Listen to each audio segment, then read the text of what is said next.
Hi friends, welcome to my channel. AP వాతావరణ శాఖ నుంచి వెదర్ రిపోర్ట్ అయితే రావడం జరిగింది. ముఖ్యంగా ఈ రోజు రేపు మనకు ఏ జిల్లాల్లో వర్షాలు కురవనున్నాయి, దానికి సంబంధించిన పూర్తి ఇన్ఫర్మేషన్ అనేది ఈ వీడియోలో అయితే తెలుసుకుందాము.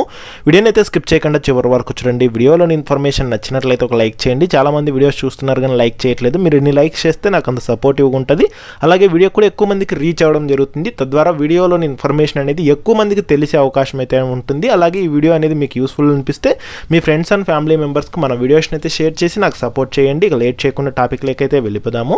ఏపీకి అమరావతి వాతావరణ కేంద్రం వర్ష సూచన అయితే జారీ చేసింది. వచ్చే 2 రోజులు పలు ప్రాంతాల్లో తేలికపాటి నుంచి మోస్తరు వర్షాలు కురిసే అవకాశం ఉన్నట్లయితే తెలిపింది. అంతేకాకుండా ఉపరితల ఆవర్తనం ప్రభావంతో అయితే కనుక వర్షాలు కురుస్తున్నాయని అయితే తెలిపింది. ఇక అంతేకాకుండా పిడుగులతో కూడిన వర్షాలు కురిసే అవకాశం ఉన్నట్లు హెచ్చరికలు అయితే జారీ చేసింది. పలు చోట్ల ఈదురుగాలులు కూడా వీచే అవకాశం ఉందని, ఈ ఈదురుగాలులు కూడా గంటకి 30 నుంచి 40 కిలోమీటర్ల వేగంతో వీచే అవకాశం ఉందని అయితే తెలిపింది. ఇక తేలికపాటి వర్షాలతో పాటు ఉరుములు మెరుపులతో కూడిన వర్షాలు కురిసే అవకాశం ఉన్నట్లయితే తెలిపింది.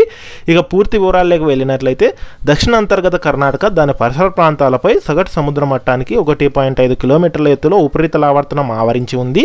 మరోవైపు రాష్ట్రంపైకి దక్షిణ నైరుతి దిశగా గాలులు అయితే వీస్తున్నాయి. వీటి ఫలితంగా ఇప్పటికే రాష్ట్రంలో వర్షాలు అయితే కురుస్తున్నాయి. ఇవి రానున్న 3 రోజుల పాటు కొనసాగనున్నాయని వాతావరణ శాఖ అధికారులు హెచ్చరికలు అయితే జారీ చేశారు. ముఖ్యంగా ఉత్తర కోస్తాంధ్ర, దక్షిణ కోస్తాంధ్ర, రాయలసీమలో అక్కడక్కడ వర్షాలు కురుస్తాయని అయితే కనుక ఎండీ అయితే తెలిపింది. ఇక అదే సమయంలో పిడుగులు కూడా సంభవించే అవకాశం ఉందని అయితే పేర్కొనింది. అలాగే గంటకు 30 నుంచి 40 కిలోమీటర్ల వేగంతో ఈదురుగాలులు కూడా వీస్తాయని అయితే తెలిపింది. ఇక ఏపీలో ముఖ్యంగా ఇవాళ రేపు శ్రీకాకుళం, పార్వతీపురమణ్యం, విజయనగరం, అల్లూరు సీతారామరాజు, అనకాపల్లి, విశాఖపట్నం, పశ్చిమ గోదావరి, తూర్పుగోదావరి, ఏలూరు, కృష్ణా, కాకినాడ, కోనసీమ, ప్రకాశం, నంద్యాల, కర్నూలు, ఎన్టీఆర్, పల్నాడు జిల్లాల్లో పిడుగులతో కూడిన తేలికపాటి నుంచి మోస్తరు వర్షాలు కురుస్తాయని, మరికొన్ని చోట్ల ఎండలు, మరికొన్ని చోట్ల పిడుగులతో కూడిన వర్షాలు కురిసే అవకాశం ఉందని, అలాగే వేడి, ఉక్కపోత, అసౌకర్య వాతావరణం నెలకొంటుందని అయితే వాతావరణ శాఖ అధికారులు హెచ్చరికలు జారీ చేశారు.